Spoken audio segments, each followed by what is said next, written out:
Yesterday, AOC, she did very good. She ran a pick six. Ran a pick six.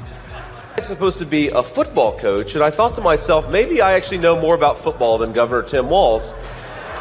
And it's appropriate because I think that Donald Trump knows more about working at McDonald's than Kamala Harris. So AOC went live, playing a football video game, clearly trying to look cool, but it backfired fast. I couldn't help but think, maybe I know more about football than Governor Tim Walz does.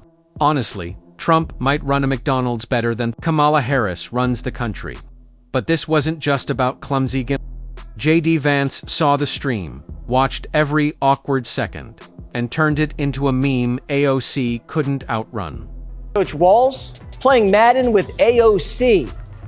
I think you talk about football planning, it's the same way. If you're going to draw up a playbook in football, you're going to use it. Those guys drew up a playbook, and it's Project 20. This wasn't just a harmless live stream. It was a full-blown masterclass in political cringe. AOC and Governor Walz fumbled through Madden, like they were auditioning for Twitch streamers, not representing actual voters. And they put millions of dollars into Project 2025. You don't spend millions of dollars. And JD didn't just scroll past it. He broke it down, roasted the whole spectacle, and called out just how fake and forced it all was. now I was told actually right before I came on the stage that I guess Governor Tim Walz was here just a few days ago. And they had, apparently they thought he was going to have 300 people, but he only had 200. That's too bad for Tim. But now we're here and we've got 1,000 people, so I'd say all the joy is with the Trump campaign.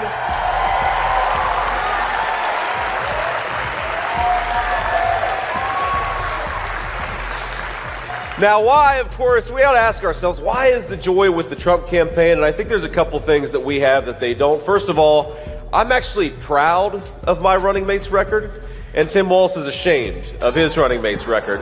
That's one big difference. This wasn't some one-off dunk. It's just the latest chapter in an ongoing saga. With AOC taking swings at JD Vance and Trump like she's got a personal score to settle. Not want to do 4 more years of resistance nonsense under Donald Trump, okay? Like, good God. Like, do we remember what it was like waking up every day and there was some... Whenever JD raises real issues, AOC fires back with middle school jabs mocking how he sits, twisting his words, and dragging Trump into it like she's allergic to substance. But JD's done playing that game. This isn't just about two politicians goofing off on camera. It's about the mindset behind it, the desperation to look relatable. While real problems get pushed aside, These two geniuses played 2 quarters, nobody scored. And they streamed the thing yesterday at 3 o'clock while everybody in America was watching actual football. Then after the stream, Walz tweeted this: AOC can run a mean pick 6 and I can call an audible on a play? Coach, you don't run a pick 6. You were a... The whole thing felt staged-like to politicians following a playbook. They didn't even understand. And while the media gushed over it like it was some genius outreach, JD Vance called it what it really was, not leadership, but a hollow PR stunt. Today, AOC, she did very good. She ran a pick 6. Ran a pick 6. I think, like, you don't run a pick 6. You run the West Coast offense or the spread offense, or the 3-4, the 4-3. Like, it made me realize that I think that even though they say Tim Walz was a college football coach, he called out the obvious: 2 politicians fumbling through a video game while Americans face inflation, border chaos, and global instability. It's not just tone deaf, it's insulting. So they're sending Walz out with AOC to the Midwest, and they're playing games while there's real games being played. Is this working, Brian? I don't think it's working, Jesse. I mean, he's calling out a pick six play. It's not even a play. It's what you do on defense when you get an interception and run it back for a touchdown. You don't call it on offense as a play. So obviously he doesn't know a lot about football. I don't know what level he coached at, but I don't see it hitting home with very many men, especially at 3 o'clock on a Sunday afternoon when the real games are on TV. Yeah, I mean, they hit 0 birds on the hunt and then 0 points in the game. They're over, and that. JD didn't need to shout. He calmly exposed the awkwardness, the desperation, and the disconnect that landed harder than any outrage ever could. But I figured out, I think that the thing that we're allowed to do on the Trump campaign that they wish they could do on the Harris-Walz campaign is just tell the truth to the American people. And, you know, there are all these little ways in which I think the dishonesty of the Kamala Harris campaign comes out, and some big ways too. But, you know, my favorite is I was reading a little bit about the news this morning, and I saw that Governor Tim Walz, they're going to appeal to the young men vote in the United States of America by playing Madden on the internet with AOC. That's their new strategy. They did that yesterday. And they did it, of course, during, you know, when most normal people were watching real football, not watching Madden online with AOC and Tim Walz. This isn't anything new.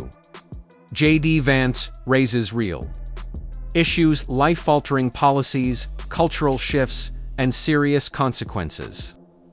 AOS answers with sarcasm, mockery, and the same tired Trump boogeyman. JD Vance was on the Full Send podcast where he released this clip, and then after the clip, we're going to show you what AOC responded with. It's funny. It's like the people who call me weird want to give like hormone therapies and sterilize 9-year-olds. Like I think it's a lot weirder than you know, me just like living a normal life with my kids and my wife. But this is what they do. Remember when JD raised concerns about kids being pushed into irreversible hormone treatments and sterilization? He wasn't chasing headlines. He was speaking up because it's real. And too many people are scared to say so. Latch on. Yeah. So she replied to that with, "Why are you sitting like that?" Yeah. I noticed you ignored the sterilization of children part. Buzzed right past that, huh, AOC? Yeah, so why are you sitting like that? Which is weird considering AOC has sat like that many times. Has a history of, you know, chatting with the hood. Yeah, way less testicles too. But that's common, right? That's kind of the leftist move. It's like, I'll call you a schoolyard thing. You guys are weird. I'm ignoring all the policy, and I'm just going to try to get 50K likes on Twitter right now. AOC didn't address the issue. She didn't even acknowledge it. Instead, she mocked how JD was sitting. That's the level we're at. While he raises concerns about vulnerable kids, she's busy cracking posture jokes. All these journalists are like, Congresswoman, are you going to the inauguration? Congresswoman, are you going to the inauguration? Are you going to the inauguration? Let me make myself clear. I don't celebrate rapists. So no, I'm not going to the... And it's like clockwork. Whenever JD gets attention, AOC finds a way to drag Trump's name into ITVIN, when it makes no sense. She could be discussing tax credits, and still manage to blame Trump and JD. We have to help her win. Because we know that Donald Trump would sell this country for $1 if it meant lining his own pockets and greasing the palms of his Wall Street friends. And I, for one, am tired of hearing about how a 2-bit union buster thinks of himself as more of a patriot than the woman. Vance, let's be real. She's not doing it because she has... The fact she does it because JD and Trump challenge her. Trump exposes the failure of her ideas, and JD backs it up with data she won't touch. So, what's her playbook? Deflect, distract, attack the messenger, and drop Trump's name, hoping social media swallows it all.